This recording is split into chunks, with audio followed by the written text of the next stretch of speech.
Welcome back to my YouTube channel legal and social awareness. मैं Karim Ahmad Siddiqui advocate. आप जानते हैं कि किसी क्रिमिनल मामले में एफआईआर रजिस्टर होने के बाद इन्वेस्टिगेशन होता है। इन्वेस्टिगेशन के दौरान अगर इन्वेस्टिगेटिंग ऑफिसर के द्वारा वह आरोप जो एफआईआर में कंप्लेनेंट के द्वारा लगाए गए हैं आरोपियों के विरुद्ध अगर वो सही पाए जाते हैं तो फिर इन्वेस्टिगेटिंग ऑफिसर कोर्ट में चार्जशीट यानी आरोप पत्र दाखिल करता है और फिर मजिस्ट्रेट के न्यायालय के द्वारा उस चार्जशीट पर कॉग्निजेंस यानी संज्ञान लिया जाता है। जब तक सीआरपीसी चल रही थी जुलाई 2024 से पहले तक, तो सीआरपीसी के सेक्शन 191 बी के तहत पुलिस रिपोर्ट पर मजिस्ट्रेट के न्यायालय कॉग्निजेंस लेती थी। जुलाई 2024 से जब से सीआरपीसी के स्थान पर बीएनएसएस आ गया तो 190 की जगह सेक्शन आ गया है 210 बीएनएसएस।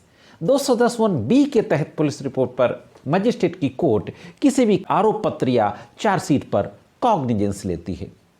अब यहां पर लीगल सवाल यह है जिस पे आज हम बात करेंगे। कोर्ट में चार्जशीट दाखिल होने के बाद मजिस्ट्रेट के न्यायालय के द्वारा चार्जशीट पर कॉग्निजेंस लिए जाने के बाद क्या पुलिस उसी मामले में आरोपी को गिरफ्तार कर सकती है? आज के इस वीडियो में इसी लीगल सवाल पे बातचीत करने जा रहा हूं। देखते हैं कि इस संबंध में कानून क्या कहता है। और अभी 17 जनवरी को सुप्रीम कोर्ट के द्वारा एक बेहतरीन फैसला दिया गया। उत्तर प्रदेश का मामला था, उस फैसले पर भी बातचीत करेंगे और उस फैसले पर सुप्रीम कोर्ट के द्वारा इसी इशू पर विचार किया गया। तो साथियों, बहुत महत्वपूर्ण जानकारी है, आपके प्रैक्टिस में काम आने वाली जानकारी है अगर आप कोर्ट कचहरी से किसी तरीके से जुड़े हुए हैं। तो दोस्तों, जुड़े रहे आखिरी तक, देखते हैं कि संपूर्ण जानकारी क्या है और सुप्रीम कोर्ट के द्वारा इस संबंध में किस तरीके का आदेश पारित किया गया। दोस्तों, उत्तर प्रदेश के बाराबंकी जिले का मामला था। एक प्रिवेंशन ऑफ करप्शन एक्ट में एफआईआर दर्ज होती है, सेक्शन 13(1)(e) एंड 13(2). एफआईआर दर्ज होने के बाद इन्वेस्टिगेशन होता है। इन्वेस्टिगेशन के बाद कोर्ट में चार्जशीट सबमिट की जाती है और उस चार्जशीट पर यानी आरोप पत्र पर कोर्ट के द्वारा कॉग्निजेंस यानी संज्ञान ले लिया जाता है।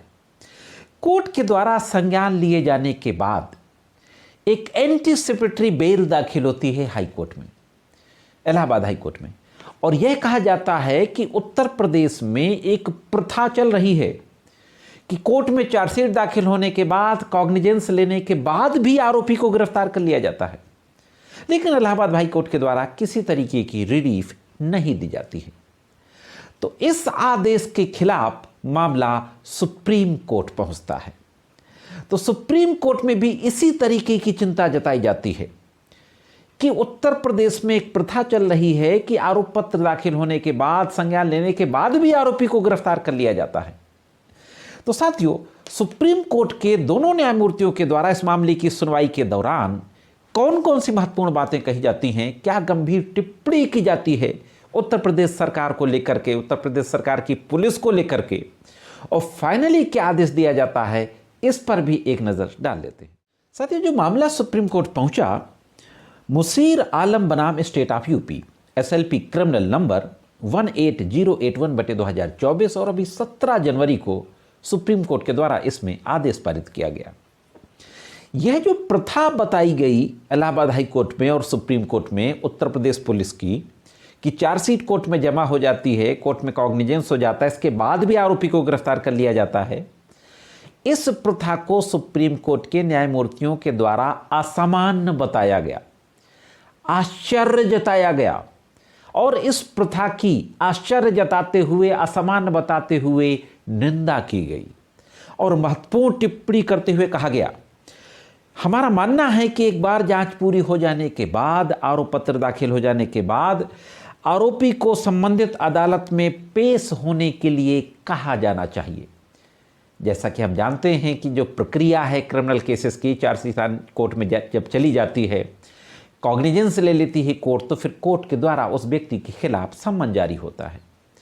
तो सुप्रीम कोर्ट के न्यायमूर्तियों के द्वारा कहा जाता है कि यह होने के बाद अदालत में पेश होने के लिए कहा जाना चाहिए। निचली अदालत की संतुष्टि के लिए जमानत दे देनी चाहिए।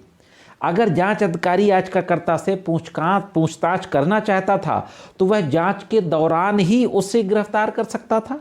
अब औपचारिक गिरफ्तारी करने का कोई मतलब नहीं है। जो खंडपीठ थी दोनों न्यायमूर्तियों की, उसने आगे कहा 2-3 केसेस का और हवाला दिया सुप्रीम कोर्ट की।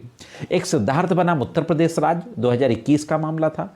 इसमें कहा गया कि सुप्रीम कोर्ट ने माना था कि आरोप पत्र दाखिल करने के समय आरोपी को गिरफ्तार करने की पुलिस की कोई बाध्यता नहीं होती। दूसरा सत्येंद्र कुमार अंतले, बहुत ज़बरदस्त केस था। बेल के बारे में, अरेस्ट के बारे में मैंने वीडियो भी बनाया था डिटेल में, आई बटन में उसका लिंक दे दूंगा, आप डिटेल में देखना चाहें तो देख सकते हैं। इसमें कोर्ट ने कहा था कि आरोप पत्र दाखिल होने पर उन आरोपियों की नियमित गिरफ्तारी को रोकने के लिए दिशा निर्देश जारी किए जा रहे हैं। जिन्हें जांच के दौरान गिरफ्तार नहीं किया गया, जिन्होंने जांच में सहयोग नहीं किया, जिन व्यक्तियों ने जांच में सहयोग नहीं किया और जिनको जांच के दौरान गिरफ्तार नहीं किया गया, उनकी गिरफ्तारी के संबंध में महत्वपूर्ण गाइडलाइन जारी की गई थी सत्येंद्र कुमार अंतले के केस में। बाद में कई मौकों पर सुप्रीम कोर्ट ने सिद्धार्थ और सत्येंद्र कुमार अंतले के फैसले का पालन ना करने वाली ट्रायल कोर्ट और जांच एजेंसियों पर नाराजगी भी जताई थी। और एक और मामला था सुप्रीम कोर्ट का, तरसेम लाल बनाम प्रवर्तन निदेशालय ईडी 2024 का, जिसमें सुप्रीम कोर्ट ने माना था कि ट्रायल कोर्ट द्वारा आरोप पत्र का संज्ञान लेने के बाद ईडी किसी आरोपी को गिरफ्तार नहीं कर सकती। तो फाइनली सुप्रीम कोर्ट ने कह दिया कि अगर कोर्ट में चार्जशीट फाइल हो गई है, कोर्ट के द्वारा कॉग्निजेंस ले लिया गया है, तो जिस व्यक्ति के खिलाफ चार्जशीट फाइल हुई है उस व्यक्ति को फिर गिरफ्तार नहीं करना चाहिए। यह प्रथा असामान्य है, ऐसी गिरफ्तारी का कोई मतलब नहीं है। मैं आपको यहाँ पे बता दूं कि फर्दर इन्वेस्टिगेशन का भी प्रावधान है। जिस तरीके से सीआरपीसी में सेक्शन 173 था, 173 की जगह बीएनएसएस में 193 आ गया है। तो इसमें फर्दर इन्वेस्टिगेशन का प्रावधान है। अगर आरोपी को गिरफ्तार नहीं किया गया ड्यूरिंग इन्वेस्टिगेशन और चार्जशीट दाखिल कर दी गई है, इसके बाद अगर लगता है कि कोई और नई चीज़ें निकल करके आ रही हैं, तो सीनियर ऑफिसर्स या कोर्ट की परमिशन से फर्दर इन्वेस्टिगेशन किया जा सकता है। लेकिन चार्जशीट जाने के बाद सिर्फ गिरफ्तारी के लिए कोई सप्लीमेंट्री चार्जशीट काट देना अधिकारियों के दस्तखत वगैरह करा के, यह प्रथा सही नहीं है। इसकी सुप्रीम कोर्ट ने निंदा की, आलोचना की और आश्चर्य भी जताया और फाइनली इस मामले में आरोपी को जमानत दे दी, एंटीसिपेटरी बेल दे दी। एंटीसिपेटरी बेल के अगर पुलिस को लगता है कि गिरफ्तार करना चाहिए तो गिरफ्तार नहीं करेगी। जहां पर गिरफ्तारी का खतरा हो वहां पर एंटीसिपेटरी बेल ली जा सकती है। तो यह थी दोस्तों एक महत्वपूर्ण जानकारी कैसे लगी कमेंट्स करके ज़रूर बताइएगा। आज की वीडियो में इतना ही, मिलते हैं किसी अन्य वीडियो में, तब तक देखते रहें लीगल एंड सोशल अवेयरनेस।